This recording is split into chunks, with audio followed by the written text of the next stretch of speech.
Hello, I'm the Nostalgia Critic. I remember it so you don't I mean, with the...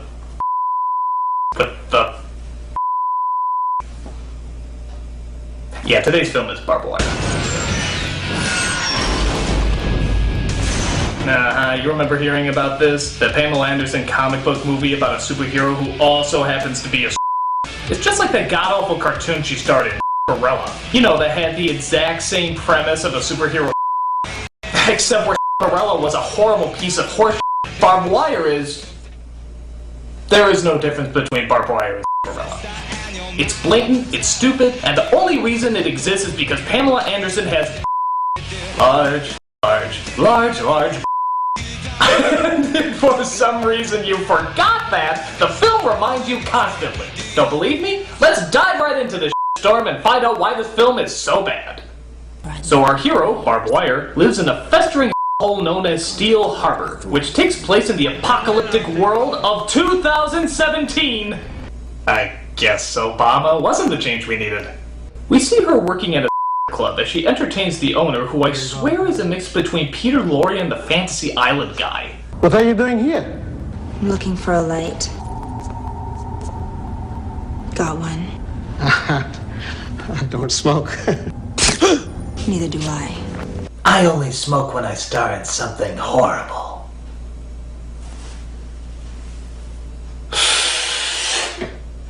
So it turns out she's a bounty hunter who's sent in to save a kidnapped girl. Who are you?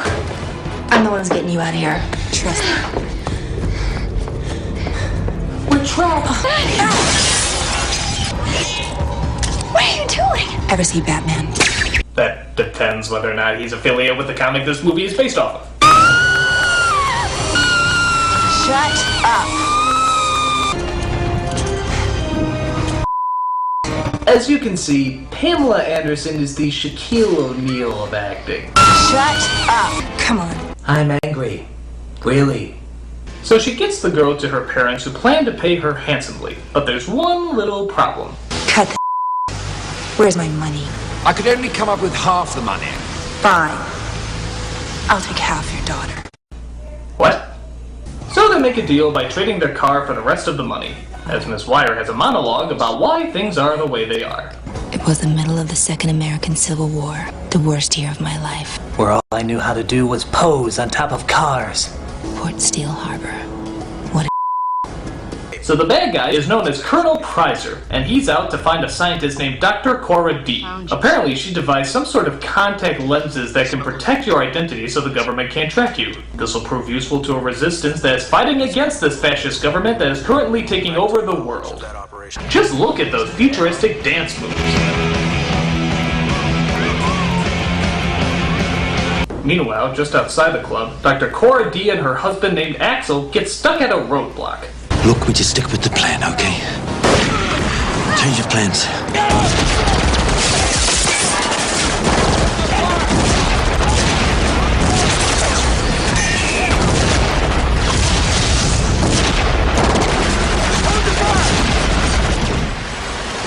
Well, they finally did it. They killed my car. So even though we never see them exit the vehicle and they have nowhere to go, they somehow escape.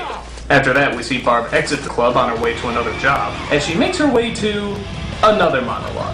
I had to do a little moonlighting to keep my bar running. Not an easy life. A girl's gotta do what a girl's gotta do. Come on, this isn't an apocalyptic future! You see the stuff outside of toy stores! So she plays herself off as a which, let's face it, is not very hard, as she gets herself into the room next door to another person she's supposed to bring in called Krebs. Ooh. Why don't you go change into something a little more comfortable? How about something a little less comfortable? Oh, it's the lost Nugget, nugget, nugget, nugget! Did you wash your hands? No. I was bad. Oh, how'd you know being knocked out was my So she bursts into the room next door and shoots up a bunch of baddies.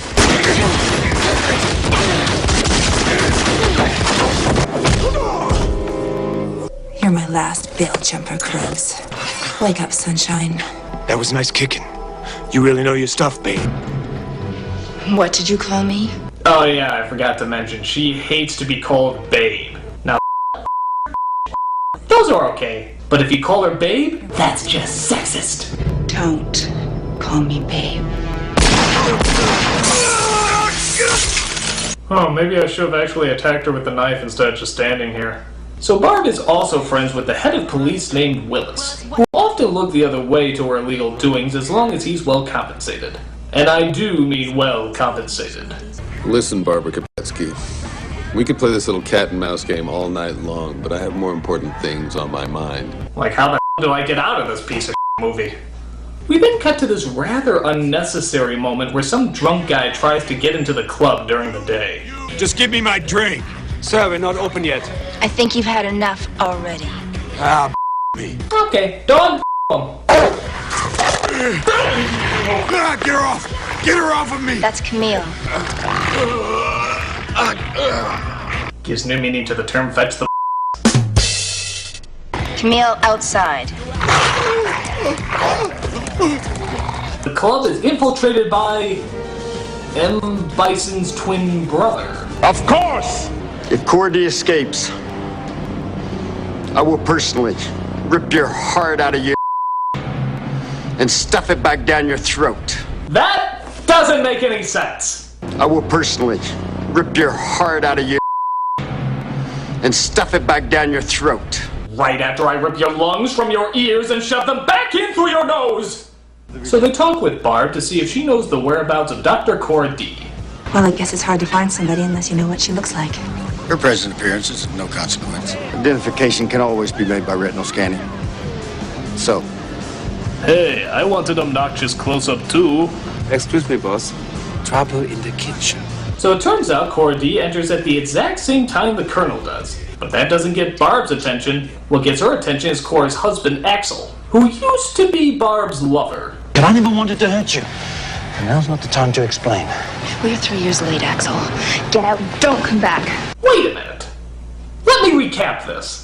A fascist government is looking for a scientist and spouse working for a resistance who takes shelter in a bar under management by the spouse's ex-lover and a corrupted cop. Now where have I heard that before? Casablanca! I mean, wow, there's like no difference. The plot is literally just Casablanca. Why? Why rip off Casablanca? Did you really think that nobody would notice? Did you think that arguably the most famous romance film of all time was so low on the radar that no one would make the connection? I mean, what would Humphrey Bogart have to say about this? Of all the film clubs and all the cinema and all the world, she had to rip off mine. Cockchucking. So, okay, returning to Casablanca 2, here's looking at you. We see Axel talk with Charlie before he confronts Barb. Where's Bob? I don't think talking to Barb's gonna be such a good idea. Too late. 3, 2, 1. Next, I'll do my ABCs. So Barb turns them away, but Charlie leads them to the center of the resistance, led by a woman named Spike. The congressionals took the lenses? They did this? No, the congressionals are still looking for Chris, we know that for sure. Willis and the local cops don't know squad either. One too many Winston cigarettes. The Flintstones lied to me. Winston tastes good like a cigarette should. Meanwhile, the Colonel and gang continue their search as they burst into a bail bond service to get some answers. What's going on?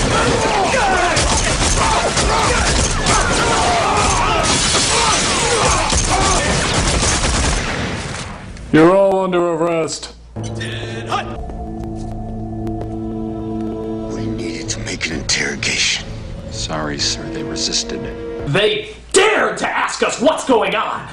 So they read the minds of one of the dead men, however the that works, as they believe the answer may lie in Barb Wire's club. Meanwhile, we cut back to Barb as she, alright, you know what this is? This is Centerfold movie. You can take every other scene in this film and just put it on an issue of Hustler. The only thing I wasn't prepared for was running into you. You'll get over it. So Axel tries to win Barb over, but finds she's one stubborn female who's gonna tough it all out. Or not. Am I interrupting something? Not now, honey. Honey! Hi! I was just making sure her mouth wasn't bugged. Bob, this is my wife, Cora D. How impressive. I'm sure you'll have very strong, smart children. If they stay out of future sequels, they will be. I was just better left a part of your past. Oh, so that's why I didn't get an invitation to your wedding. Barb, there's more to this story than meets the eye. The Autobots waged their battle to destroy the evil forces of the Decepticons. But they were again interrupted by the Colonel and his crew. I think this guy's only job is to walk into buildings dramatically. Who are they? I pick them up off the boulevard. I like a good menage every now and then. Scan them. Luckily, Charlie has some sort of machine messer upper thingy that stops the ID machine from identifying them. Sir, the scanner's broken, sir. You're wasting my time. Get out. Hey, boss, you know what'd be really funny? If they were the people we were looking for. You know, like, the one time our scanner machine doesn't work, and it was the time that we actually found them, and we just let them go. And we would look so stupid. But that'd be ridiculous. So the soldiers decide to search the area thoroughly. Actually, maybe a little too thoroughly. Yes, make sure they're not hiding in the martini glasses. I wish you could see this mess. I couldn't see when it was clean. But Charlie has a little surprise. What the were they looking for anyway? Stupid contact lenses. Like these? We can get into Axel and help them escape. Not so fast. This is our ticket to Europe. Hey, they don't belong to us. Finders keepers. You're making a mistake, Barb. It's not just about money, you know. I knew Charlie was still friendly with Don't monologue around me, I'm still here. Oh, I also forgot to mention, this film has a for cutting to black and fading back in.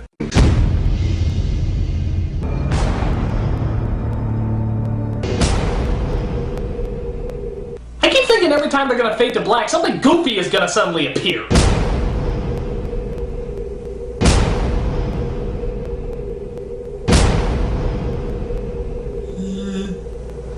So she takes the context to a crime overlord simply called Mr. Big Fatso. I'm guessing they call him that because he likes Dom DeLuise movies. You didn't drive all the way to the heart of the evil empire to see how my diet's going.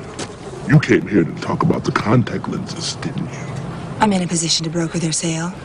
That's what I heard. Hey, Fat Albert will make him an offer he can't refuse. Yeah. Meanwhile, Charlie gets captured by the Colonel and is subjected to a torture scene. Where are the lenses? This guy has them. What guy? He's fat. Wears a red suit. White beard. Name's Kringle. Chris Kringle.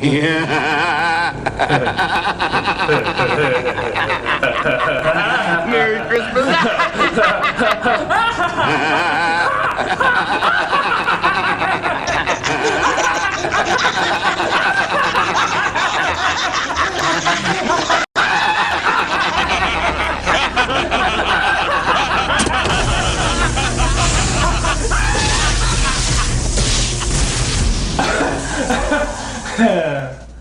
Put a search out on this Kringle guy. So Barb finds her Kentucky Fried Brother as Axel and Cora D arrive on the scene. Charlie. Well, that just jingles my fet. But Barb, being the thoroughly unlikable character that she is, still wants to hand over the contacts to Mr. Fatso, where unfortunately the Colonel is there waiting. Not only do I get the lenses, but I get $1 million bounty on your head and $1 million bounty on the head of the good doctors for turning you both over to the congressionals. Don't you just love Alright, Java, let's keep the close-ups to a minimum. But our cop friend slips Barb a grenade that these guards should clearly be able to see, and she uses it to escape. Look out, she's got a grenade! Hey. So once Barb finds out she's not getting any money, her morals suddenly return, as we partake in a pretty standard chase scene. But the Colonel gets the jump on her with a bulldozer.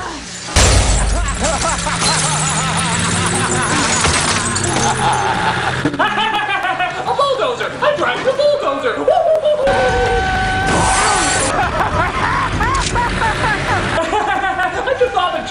town of monsters.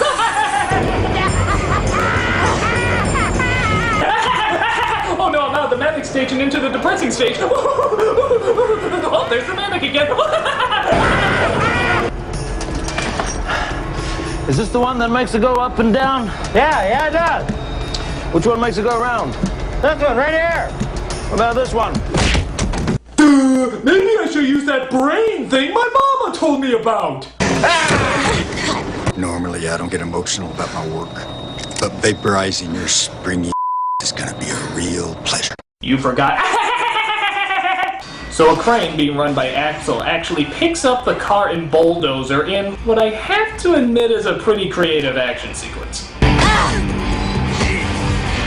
You know, Barb, sometimes you gotta take a step back and ask yourself, just how the did I get here?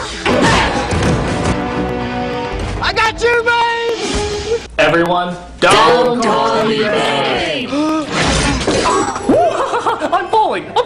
That's worth laughing over!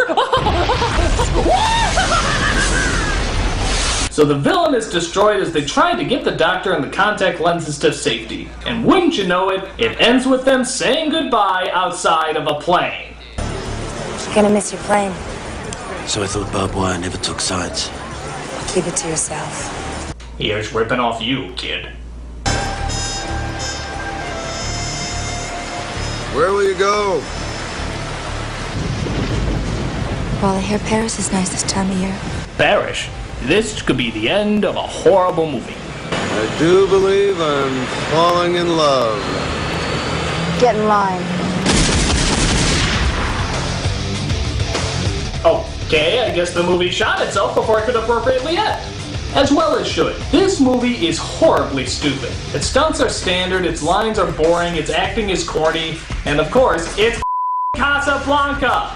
My recommendation? See Casablanca. It's considered one of the greatest films of all time. I mean, what could this movie possibly have that Casablanca didn't?